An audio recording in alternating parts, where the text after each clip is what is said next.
Hi guys, Brian from Boas here. Your choice of substrate, which is the material that's going to line the bottom of your Boas enclosure, is a key decision as far as your Boas husbandry. There's a lot of opinions out there about substrate, so today I'm going to try to untangle some of the mysteries regarding substrates and share with you which ones I use and what are the pros and cons of each type. So be sure to stay tuned. So substrate, as I mentioned, is just the stuff that goes on the bottom of your Boas enclosure. And there's quite a different variety of materials that have been used, some better than others. And substrate is kind of a weird topic because people view it almost with a pseudo-religious fervor. And people will defend their choice of substrate and attack anybody that doesn't use their chosen substrate. But frankly, this is all really ridiculous because every substrate has its pros and cons. No substrate is perfect. Depending on the given situation, one substrate might be better than others. So just ignore all of this ridiculous arguments on social media around substrate and use the substrate that works the best for you and your Boas. And with that in mind, there are definitely pros and cons to different substrates. I've been using quite a few different ones over the years, and I tend to kind of go back and forth. When I discover a new substrate, sometimes it seems like finally we have one that works better than the others, and then there's always issues that crop up 6 months or a year down the road. So I'm always going back and forth, trying different ones, and typically I'll be using anywhere from 4 to 5 different substrates at the same time. When we think about substrate, there's really a number of key functions that the substrate has to accomplish. And the first is that it has to absorb wastes and smells. The Boas are obviously going to be defecating into the substrate.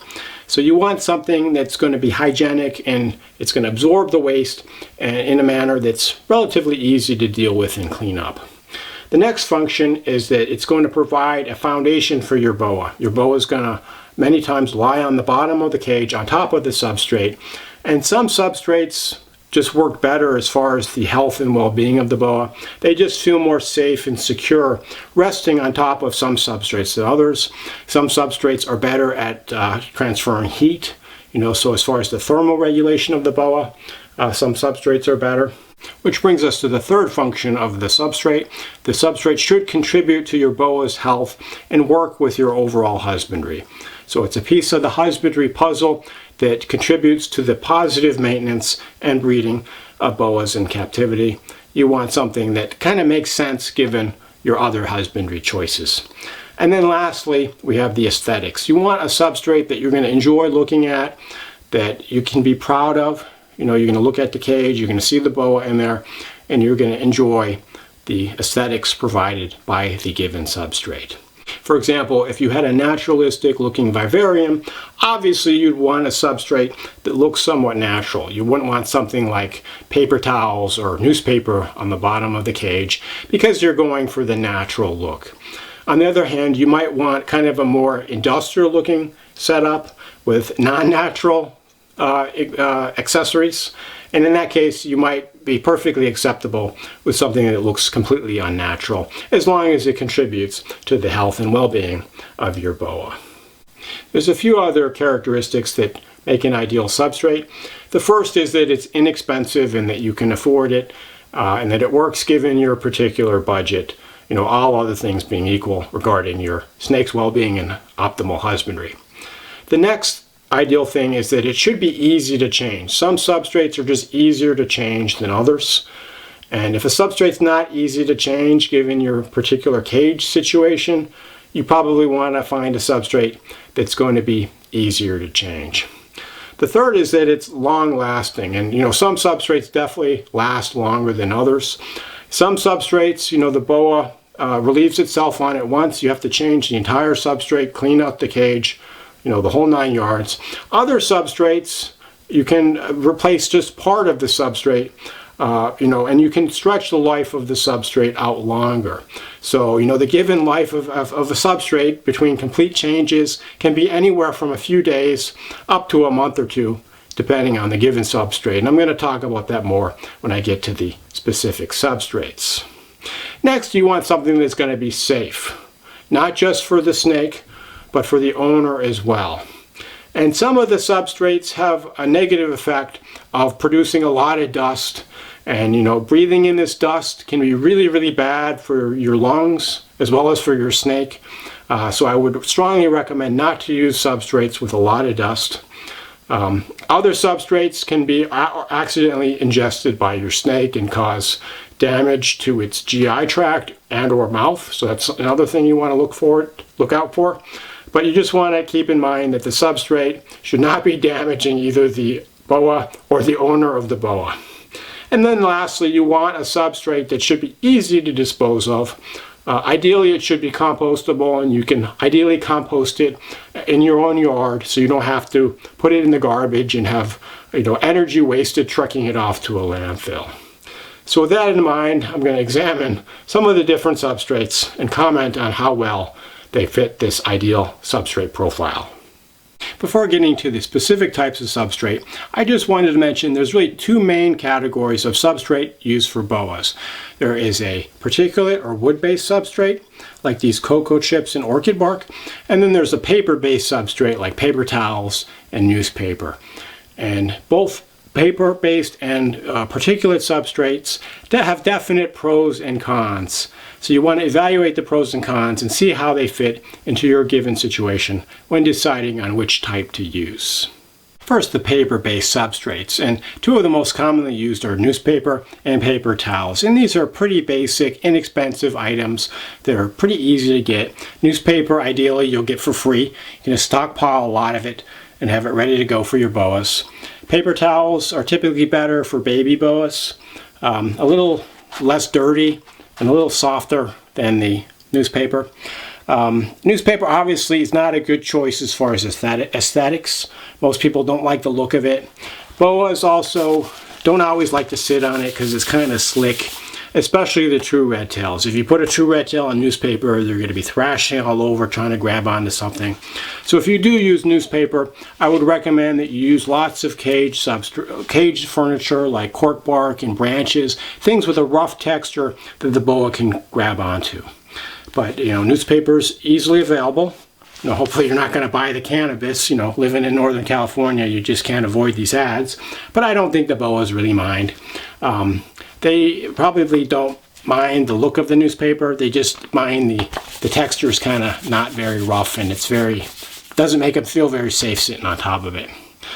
Another downside with newspaper is the ink can sometimes get on the boas, which probably isn't harmful, but you don't want your boa all inked up.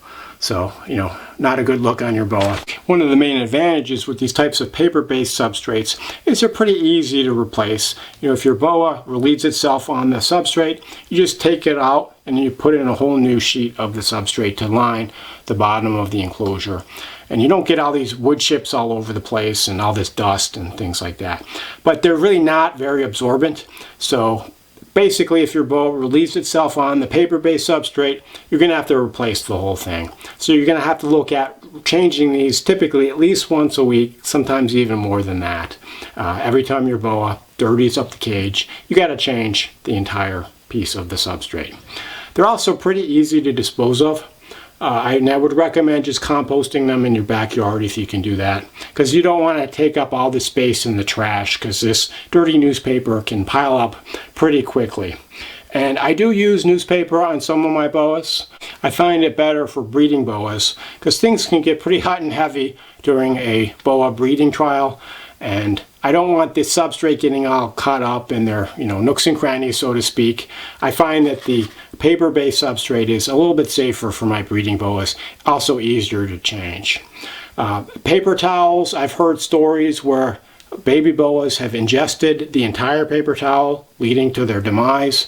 I've never had this happen myself, but you just have to be careful. With any substrate, there is the possibility that a boa can ingest it, leading to damage to itself, leading ultimately to death. So just be careful when feeding baby boas on any substrates to make sure that they're not ingesting them. One more paper-based substrate that I thought I'd mention, I do use it occasionally in some of my cages, and that is corrugated cardboard. So this stuff comes in these big rolls that are 250 feet long. This is a 24-inch wide one. There's also 30-inch wide, and you can get it in all different widths. by 250 feet. And basically you just measure out the length that you need. For example, for a 4-foot cage, a 2 by 4 foot cage, I would just cut out a 4-foot length, and then that goes on the bottom. And the main advantage of this stuff is it's got this rough corrugation. And boas feel safe lying against it. It gives them some resistance to move around. So it's not like slick like newspaper or paper towels. It gives some resistance. This may also be beneficial for the boa's muscle development.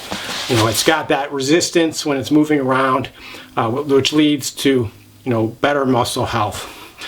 So I use this in some of my cages. And okay, it works okay. It doesn't last very long. I mean, basically you have to change it every time your boa defecates on it. Sometimes if it's just a light, defecation, you can kind of clean it up, but it doesn't really last all that long. It's kind of expensive.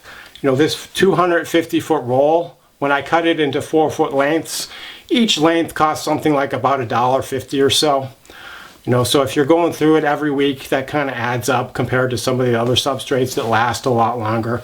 Aesthetically, I would say it's better looking than paper towels and newspaper, but it's obviously not a natural looking substrate. You wouldn't want to put this in a naturalistic vivarium. So you might want to try this stuff. Probably not the best, all-purpose substrate, but for some people, the corrugated cardboard would work pretty well. Which brings us to the second main category of substrate, the particulate or wood-based substrate. And I have a couple examples here, the cocoa husk bedding and the orchid bark. And so this stuff has the main advantage, it lasts quite a bit longer than the paper-based substrate. If your snake dirties up part of the enclosure, often you can just scoop up the dirty part and then you can put in fresh substrate on top of that. So even if your snake is dirtying up its enclosure every week, sometimes you can go as long as a month, maybe even a month and a half, without doing a full change.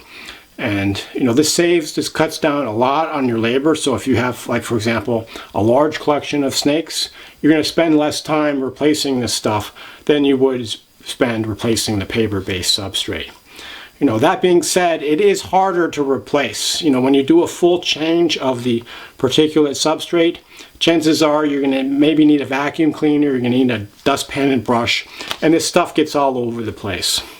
And so this stuff works really well in a rack system in tubs where you can just take the whole tub out, dump it, clean it, put fresh stuff in. But in cages, this stuff can be difficult to work with.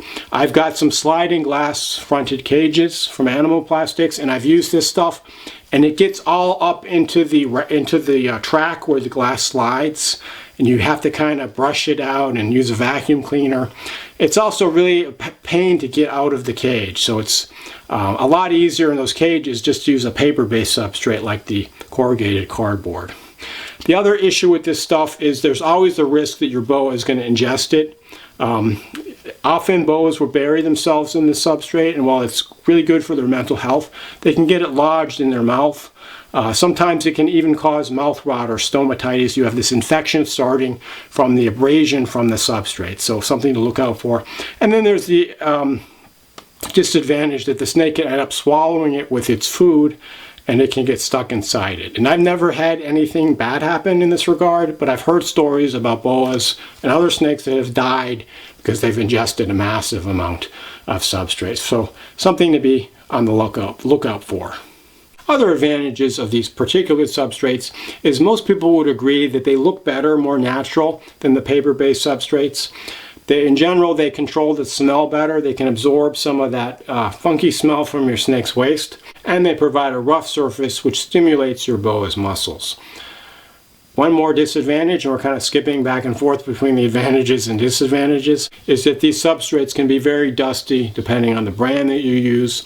So you might want to use a ventilator, like a face mask, when you're putting this stuff out. And then you got to ask yourself, if you need to protect yourself from the dust, is it even safe to use for your boa? So another question that you have to figure out.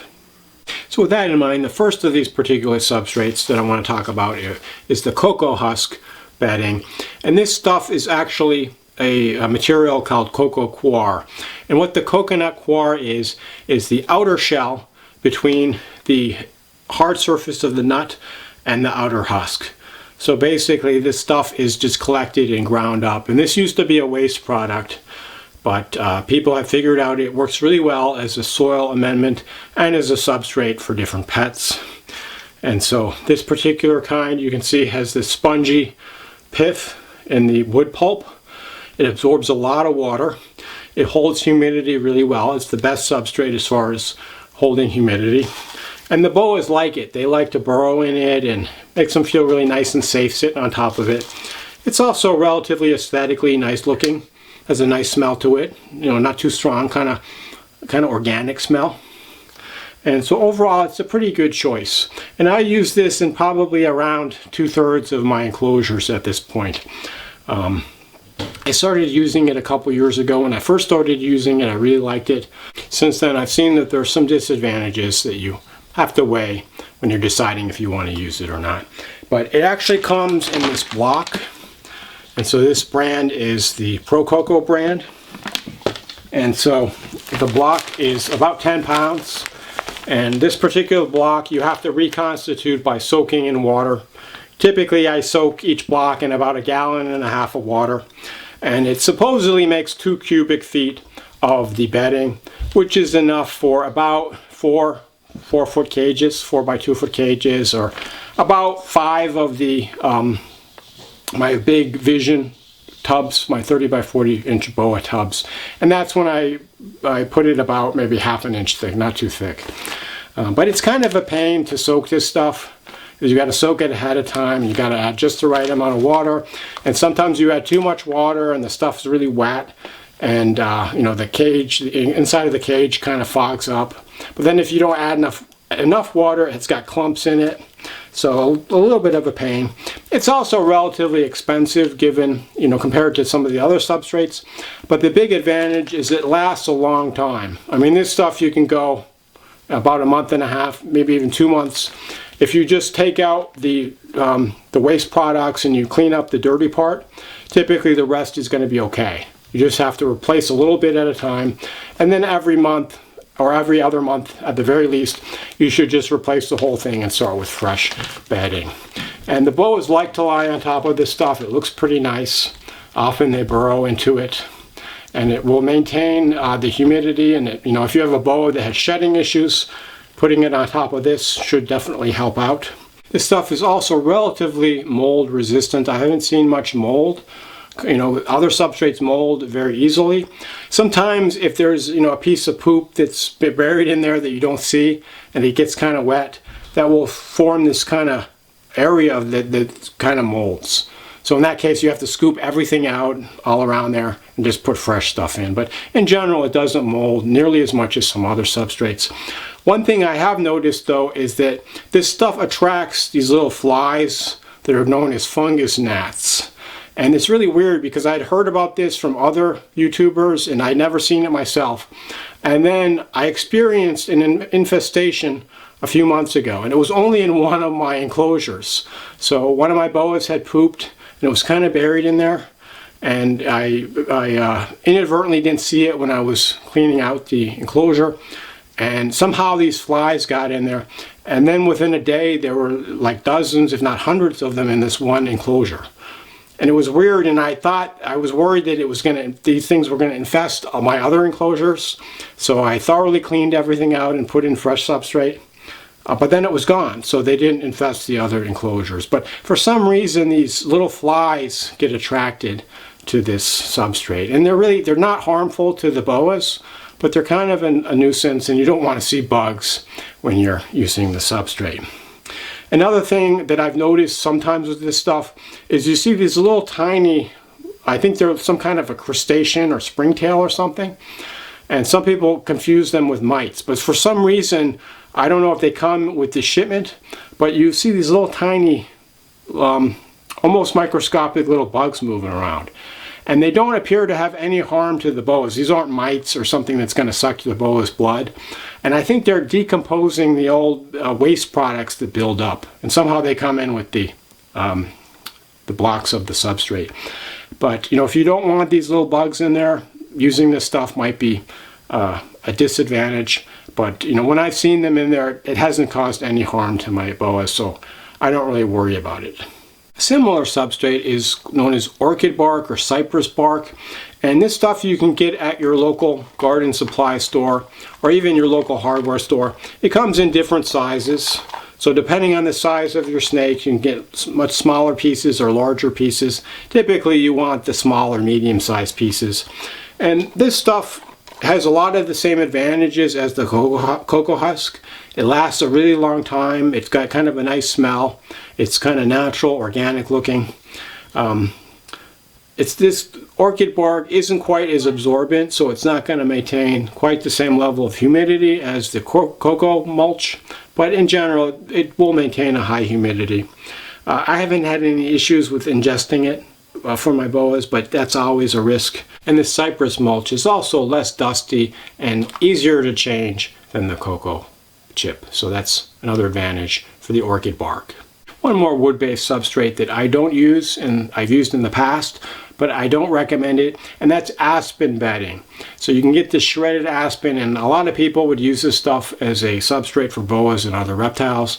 The main disadvantage with this stuff is it's extremely dusty, and I would have to wear a mask when I take the stuff out. There'd be dust everywhere, and if you need to protect your own respiratory function from this stuff, it can't be that good for your boas. So I stopped using this stuff. Another disadvantage is that it tends to grow mold a lot easier than the cocoa chip substrate.